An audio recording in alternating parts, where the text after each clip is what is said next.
Dr. Ron Malka is former Israeli envoy to India. Sushant Sareen is strategic affairs expert. And Glenn Carl is live with us from the United States as well. Thanks very much to all of you. Glenn Carl, I want to come to you first to get your sense of where this is headed. The US president has made it very clear that he wants the outcome to be regime change. He wants the people of Iran, to rise up and take what's theirs, in his own words. Do you see that as the outcome?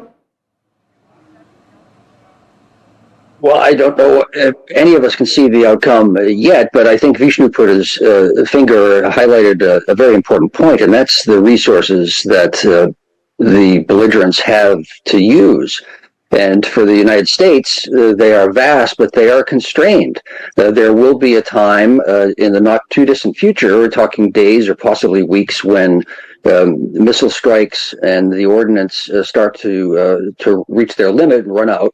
And then the prospect, if it were necessary, of a military occupation of a country of 90 million people with a vast multi-layered apparatus, inefficient and weakened as it may be, is a daunting one. And one of the few things that Donald Trump has been consistent about in his public life is his hostility. And for once, his actions have actually confirmed what his statements have been, his hostility to an invasion and a major foreign war, as Americans would call it. So it only makes sense, what's happening, if it is an attempt to so destabilize the regime that there would be then a clash inside Iran, and hopefully, from the American or White House's perspective, someone would seize power who is not in a Revolutionary Guard faction. Other than that scenario, this could be yet again a dramatic kind of semi-kabuki intended to so destabilize the regime that it will agree finally to the nuclear restrictions that everyone in the world has been trying to have Iran adhere to, or to stop its various capabilities militarily. But quickly this is becoming a actions box in the future opportunities, and a polarized, a binary choice seems to be more and more likely with each hour, which is either regime change or failure.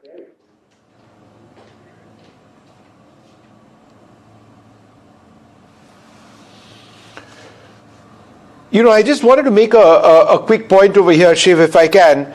And my point is this, and you will not read a great deal about this in the Western media at all, but if you actually assess Iran's military performance today, the fact that there is copious footage of ballistic missile strikes from Qatar to Kuwait, to Jordan, to Bahrain, to Israel, the Iranians have actually evolved. There was always a sense that the ballistic missile program was becoming stronger. They have been using hypersonics in the past, and the fact that they are hitting targets, including with drones, the footage is absolutely clear, taking out radar sites, for example. It just goes to show that this is not, as of today, a one-sided battle.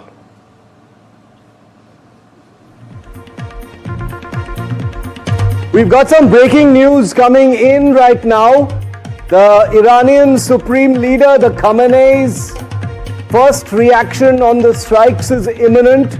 He is about to address the world, the nation, very, very shortly.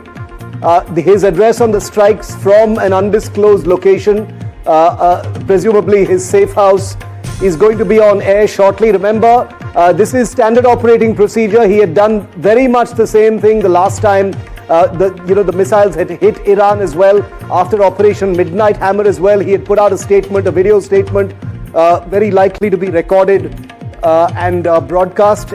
That's going to be going on air very, very shortly. Remember, this comes in amidst reports. There are some stray reports about where Al Khamenei is at this point of time, but for the moment, he is about to address the nation and put out a statement. Dr. Ron Malka, I want to come to you very quickly for a reaction on this. Lots of speculation about Al Khamenei. What do you think they've done with him right now? Where do you think he is? Do you think this particular operation is going to end without his elimination? I've seen some reports in Israel suggesting that he's actually being targeted now. Well, all the leaders of this radical regime are a target. But I don't think it's really important if this person or that person is eliminated. At the end of the day, what this operation or this war is trying to get is to create the right conditions for the Iranian people to take their future in their hands, to be controlling their destination, their future. And I think this is what it's about. And it doesn't matter if the one or two or others will survive. In the end of the day, we want to see the end of this regime, and hopefully the Iranian people will choose their leaders and will strive as they should be, because they have all the conditions, all the ingredients to be a striving country.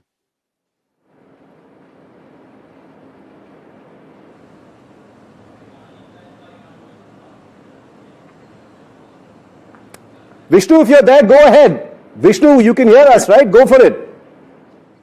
I'm now in I just wanted to ask Glenn Carl a question.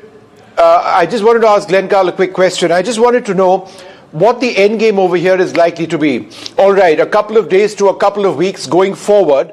That's understandable that militarily there would be fighting taking place.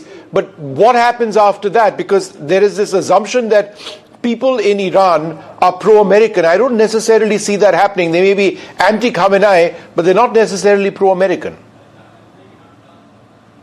Well, there are two critical points. No one has any sense, no one in the Trump administration from the president down, to my knowledge, has uttered or explained really what the objectives are and what the day after the bomb stop goal really is, other than, quote, regime change, unquote. Now, it could be logically consistent. One can argue that it might be lunacy or wise to say, well, we will break the regime, and then, as Trump said, the people will figure it out.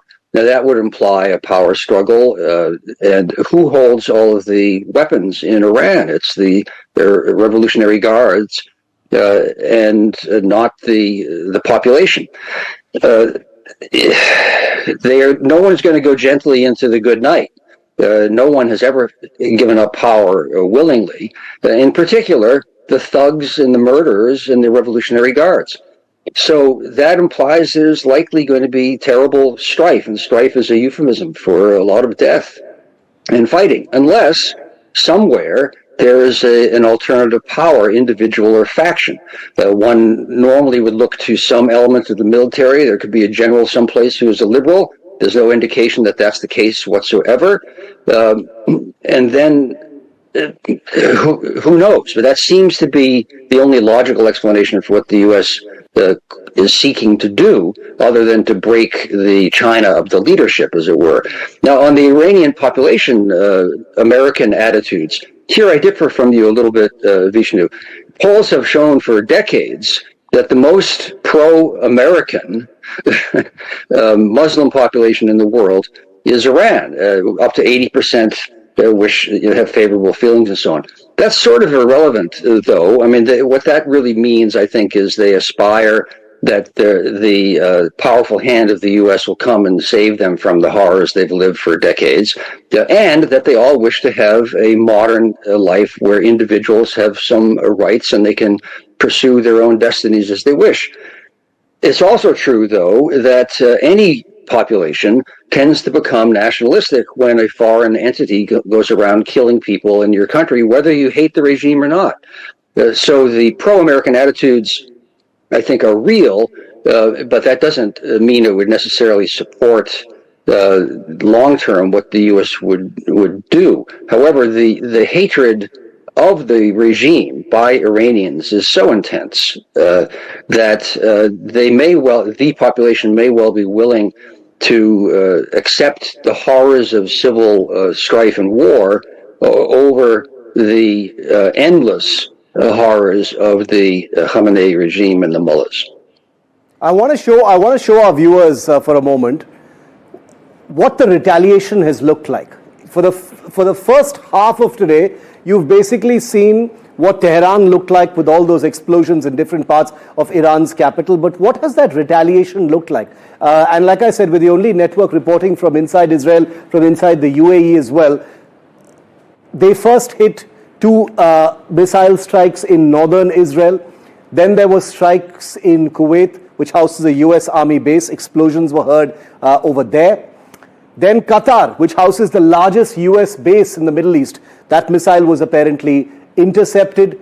Bahrain houses the US naval base headquarters there. Explosions have been reported, and in fact, one of the most dramatic explosion videos has been caught on camera in Bahrain as well. In United Arab Emirates, which contains the Al Dhafra base, which has a large US military presence, there was an explosion there and a warning has been issued. So Iran has hit out at 5 different targets, including Israel and American assets in the Middle East. I want to bring in Sushant Sareen at this point of time, one of India's most well-regarded strategic affairs commentators.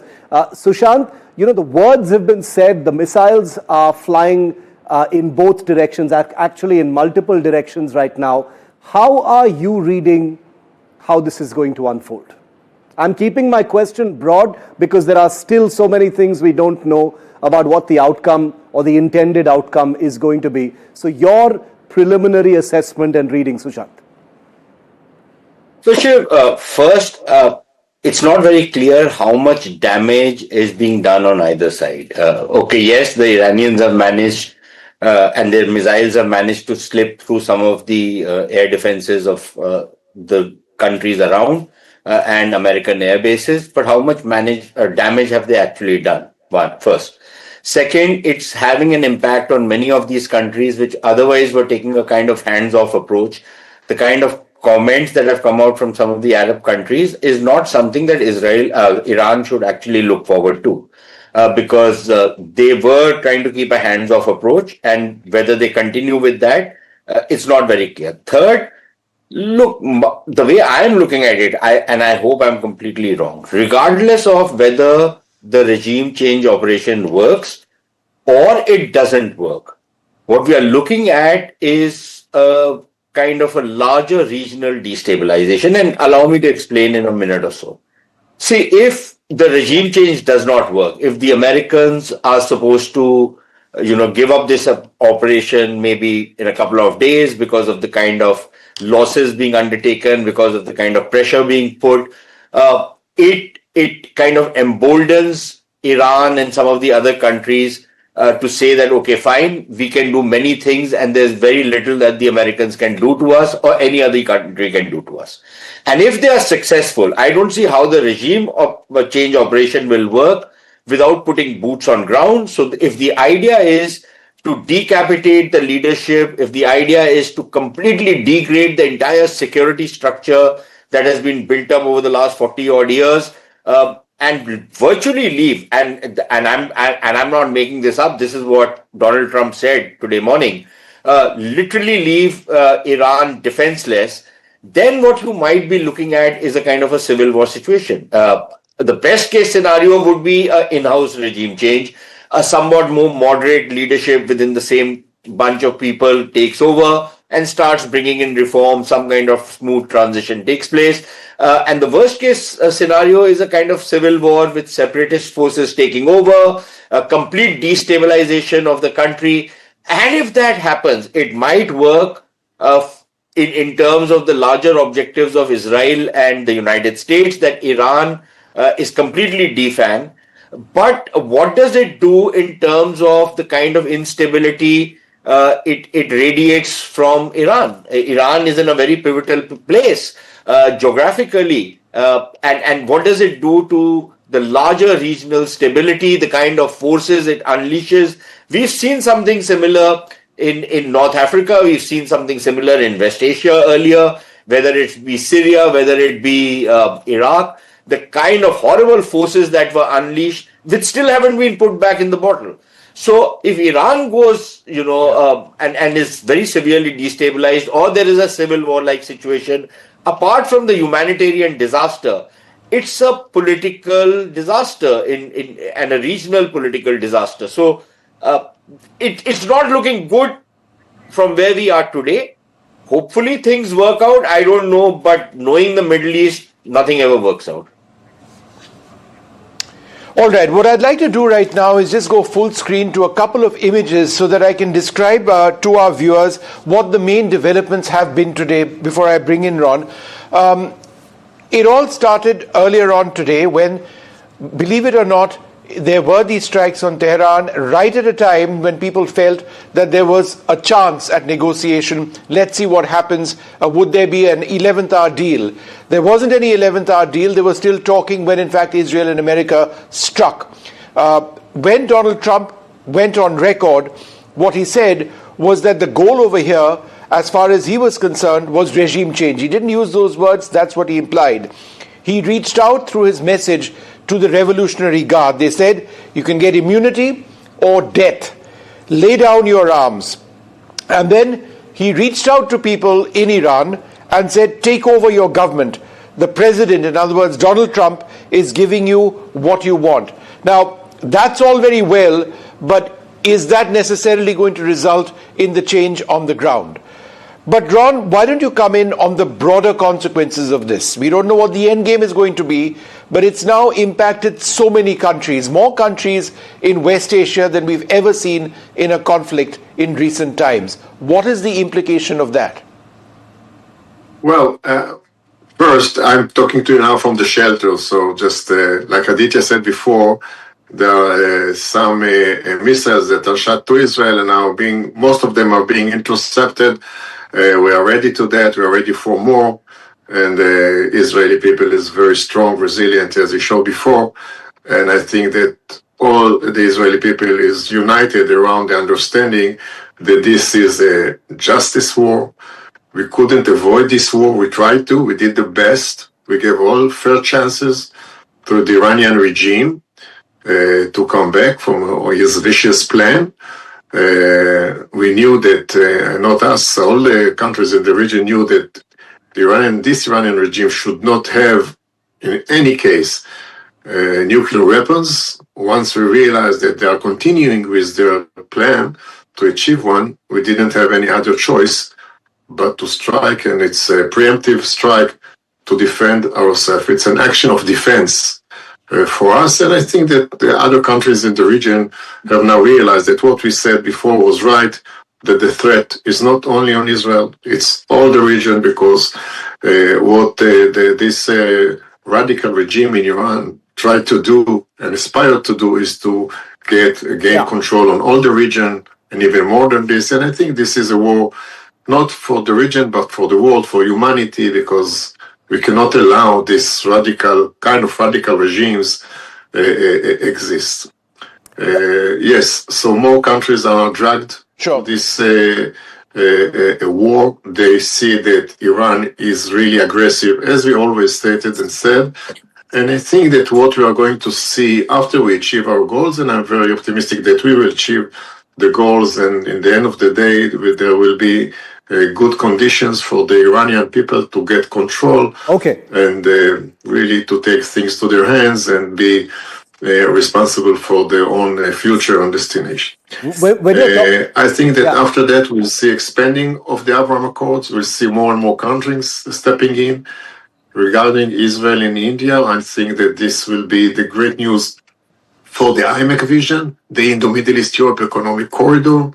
After this war, when this radical regime of Iran will be weakened, hopefully will be changed. I'm glad you've used the phrase "after this war." It's difficult to imagine what that's going to be like right now while we're in the middle of it. But I want to show our viewers, since we're talking about Iran, Israel, the United States, and all those military assets that we've just seen deployed in the region, I want our viewers to consider something called the escalation matrix or the escalation ladder. This is basically a series of steps, a sequence of steps that makes a war more and more intense until it spirals completely out of control. Now, right now, this is of course theoretical, but I'm sharing this with you because things are precarious at this point of time. The first step limited targeted strikes, precision strikes meant to send out a warning, not to trigger a war. Those were the first ones that happened earlier today. Proportional retaliation happens from Iran's side, missiles or drones responses aimed at showing resolve. That has already happened. So until point number 2, step number 2 of the escalation ladder, we have seen this conflict reach this point. Then expanded military targets, hitting strategic bases, naval assets and command centers. This has partially already begun happening from both sides. You've heard the Israeli Defense Forces talk about taking out command and control centers of the Iranian military in western Iran. You've seen Iran striking the naval headquarters of the US fleet in Bahrain and other places as well. So this step 3 of the escalation ladder is where we are at right now in a partial sense. Number 4, proxy activation. Hezbollah, Iraqi militias, the Houthis in Yemen to stretch the conflict. Now we've heard noises from Yemen and elsewhere, but nothing material has happened just yet. None of the usual drone or missile strikes from Yemen or elsewhere have taken place just yet. It has only so far been from Iran. Number 5 in the escalation matrix, civilian infrastructure pressure, increasing civilian risk, target energy, ports, cyber networks and big cities.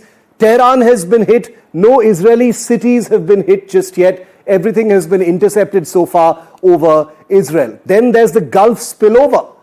You've already got the Houthis saying that they're going to target shipping in the Red Sea, US bases in the Gulf. The Strait of Hormuz becomes very, very important because this is a choke point for the sea lanes of communication and trade and the movement of global oil. This comes under threat almost immediately, and that is going to be one big escalation point. Then a direct Iran-US confrontation is the next step up that escalation ladder. US forces move from support to sustained, direct, aggressive, heightened military strikes on Iran, even though they already have been firing cruise missiles. A strategic escalation is next, a broader war targeting areas deep inside Iranian territory, basically an intensification of what is finally happening. And then there is the nuclear threshold pressure. If things reach this point, they've already gone completely out of control. It means all global organizations have failed, to reach any kind of a talking point between the two sides, and things have simply been allowed to spiral. Iran expands its nuclear program. Israel signals extended strategic deterrent posture. So these are the theoretical steps on the escalation ladder that could potentially happen. At this point of those 9 steps, we are on step number 3. Welcoming onto our coverage. Okay, I'll get that information for you in just a moment. But Sushant, do you want to comment on this for a moment? Do you think this is going to be a contained exchange, or do you think there's a chance that things could spiral from here? One always hopes that it remains contained, but we all of us, I think, on your show today, we've seen how wars play out, and it's very difficult to contain wars. It was kind of unusual. One of the exceptions was what happened during Sindoor, that we left the confrontation while we were ahead, and we didn't push it through. But out here, we don't know how this is going to play out. See, I think earlier the ambassador was talking about IMEC and all of that. Look, that's again, in some ways, that's the best case scenario, that the Abraham Accords become more acceptable, more countries join in. But let us imagine that does not happen. Let us imagine a situation where Iran actually manages to deter both Israel as well as the United States. Please tell me, if you are a country in the region where you then say that, okay, Iran has shown that it can resist the greatest superpower in the world and the regional superpower, then Iran becomes the superpower. You think if you're Saudi Arabia, you are not going to, in a sense, want some kind of an accommodation with Iran. And that means that you will not move ahead with something like the Abraham Accords. So what you will be looking at is again a kind of new destabilization which takes place in the region. As of now, the Saudis have taken a pretty strident stand against the Iranians, and some of the other countries are also joining in. But it will all depend on how this war plays out. Now, I agree that there is huge amount of power that both Israel and the United States bring to bear. Regardless of what their arsenal is, I'm sure they have the capabilities to replenish their arsenals. But Iran is a bit of this X factor there is always in Iran about what kind of crazy things they might do, what kind of something different they might do to change the kind of equations that everybody is expecting. So I would say that it's been just 12 hours since this war has started. Let's wait for another 24 to 36 hours. Maybe the situation will become clearer then. Right. It's too early to predict what will really happen out there. Ron Malka, good to see you here again. But, the question arises that what kind of a transition will take place, or what do you really determine will be the consequence of the initial strikes that have happened in Tehran and other localities in Iran? Because Trump has been speaking about the regime change. Is it so simplistic that a regime change can happen? With the way things have happened after the 12-day war, we saw the regime very much in control of the situation. In fact, there's an intelligence assessment by the Israeli intelligence also, which says that the regime change may be very, very difficult in foreseeable future. What do you think? Well, I do think that regime change is very difficult. It's not something easy. It doesn't happen in a day. But the difference between now and what happened then in the 12 days war is the resistance of the Iranian people. We saw them coming out in millions, striking against their regime, saying that they want a change. They want to see another way of conducting their country because they were starving. And this is a big change because change of regime should come from the inside. It can get help and maybe create the right conditions for them. And these are, as I see it, the targets of this war, of this attack, to create the right conditions for the Iranian people to get control on their own future, their own lives, because this is what they want to do. And after what we saw, the massacre by their own regime, killing with machine guns indiscriminately their own people, children, women. So I think this is a big change. This is a different situation.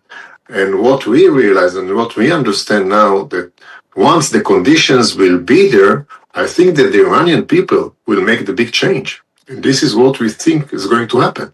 And this is big difference from what happened just in last July. Stay with me, Ron Malka. Aditya, I want to come back to you for just a moment because, the day is ending right now. A night will pass. Tomorrow, we're going to have to see whether there have been attacks taking place overnight. The last exchange that happened saw very aggressive exchanges of drones, missiles, and rockets overnight as well. You remember that, Aditya? Are you hearing alerts about that tonight as well in Israel? Oh, absolutely. In fact, I've been speaking to people out there and, the latest sound just came in of interception. So what I can tell you is that while I've been sitting with you for about 40 to 45 minutes, there are 2 sirens that have gone out. That means there have been repeated attempts to missiles and rockets coming in from the Iranian side. What I can also tell you, Shiv, is a grim story about development in Dubai, that in the Palm Jumeirah area, there has been a hit that has happened on ground. We do not know whether there's been damage or any kind of casualties out there. But this is a very popular area in the heart of Dubai, the Palm Jumeirah, where we have received multiple videos and confirmations from locals that there's been a huge damage and a ball of smoke in the air. So continuously, the Iranian retaliatory attacks are continuing, even as I report from a bomb shelter inside Tel Aviv neighborhood. It is, of course, a very, very chaotic moment also for the people because they were at Shabbat and at 6 p.m. they were about to leave their homes to get probably grocery, etc., etc. But that is not going to happen now. All shops, markets, business establishments are completely shut all across Israel. And that seems to be the case for tomorrow as well.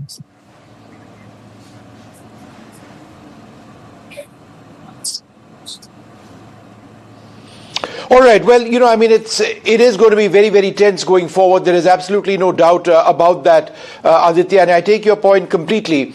But is there any proof or evidence, Aditya, at this stage coming in on Iranian hits on Israel? Last time around, there were areas which had been targeted, and there were some hits, and the interceptor system didn't work quite as effectively as some people expected.